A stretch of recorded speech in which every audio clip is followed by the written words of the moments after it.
ఆంధ్రప్రదేశ్లో వరదలు ప్రజల్ని భయభ్రాంతులకు గురిచేయడం మనం చూశాం. ఇదే సమయంలో ఆంధ్రప్రదేశ్ రాష్ట్రంలో విజయవాడలో కృష్ణానది వద్ద కట్టించిన రిటైనింగ్ వాల్ వ్యవహారం ఏపీలో వరదలు కొనసాగుతున్న క్రమంలో వైసీపీ టీడీపీ వర్గాల మధ్య మాటల యుద్ధానికి కారణంగా మారింది. ఒకవైపు విజయవాడను వరదలు ముంచెత్తి అనేక ప్రాంతాల ప్రజలు తమ ఇళ్లను వదిలి పునరావాస కేంద్రాలకు తరలి వెళ్లి ఇబ్బందులు పడుతుంటే, టీడీపీ వైసీపీ శ్రేణులు కృష్ణలంక వద్ద నిర్మించిన రిటైనింగ్ వాల్ వ్యవహారంపైన సోషల్ మీడియా వేదికగా తిట్టిపోసుకుంటున్నారు. విజయవాడ కనకదుర్గ వారధి వద్ద ఇరిగేషన్ రిటైనింగ్ వాల్ నిర్మాణంతో కృష్ణలంక, రామలింగేశ్వర్ నగర్ పలు ప్రాంతాల వరద ముంపు నుంచి బయటపడ్డాయి. ఇక ఈ రిటైనింగ్ వాల్ ఘనత తమదే అని చెప్పుకునేందుకు వైసీపీ నానా అవస్థలు పడుతోంది.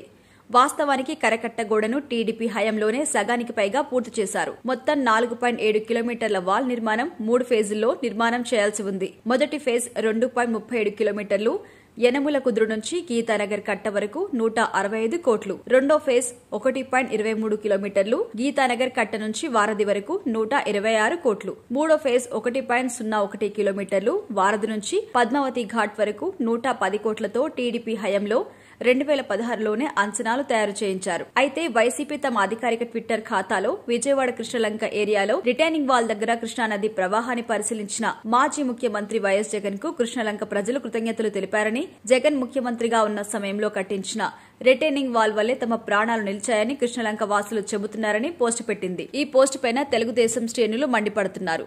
కృష్ణలంక వద్ద రిటైనింగ్ వాల్ 2019లో చంద్రబాబు హయాంలో నిర్మించబడిందని, కృష్ణలంక ప్రజలకు మేలు చేసింది జగన్ కాదు చంద్రబాబు అంటూ పోస్టులు పెడుతున్నారు. మీరు అబద్దాలు చెప్పినా గూగుల్ అబద్దం చెప్పదు అంటూ సోషల్ మీడియాలో పోస్టులు పెట్టారు. తెలుగుదేశం పార్టీ అధికారిక ఎక్స్ ఖాతాలో కూడా నాడు చంద్రబాబు హయాంలో పూర్తయిన రిటైనింగ్ వాల్ విజువల్స్ పోస్ట్ పెట్టారు. మొత్తం మేమే చేశామని వైసీపీ చెబుతుంటే, అరే బాబోయ్ చరిత్ర తెలుసుకోకపోతే ఎలా అంటూ టీడీపీ స్ట్రాంగ్ కౌంటర్ ఇచ్చి పడేస్తోంది.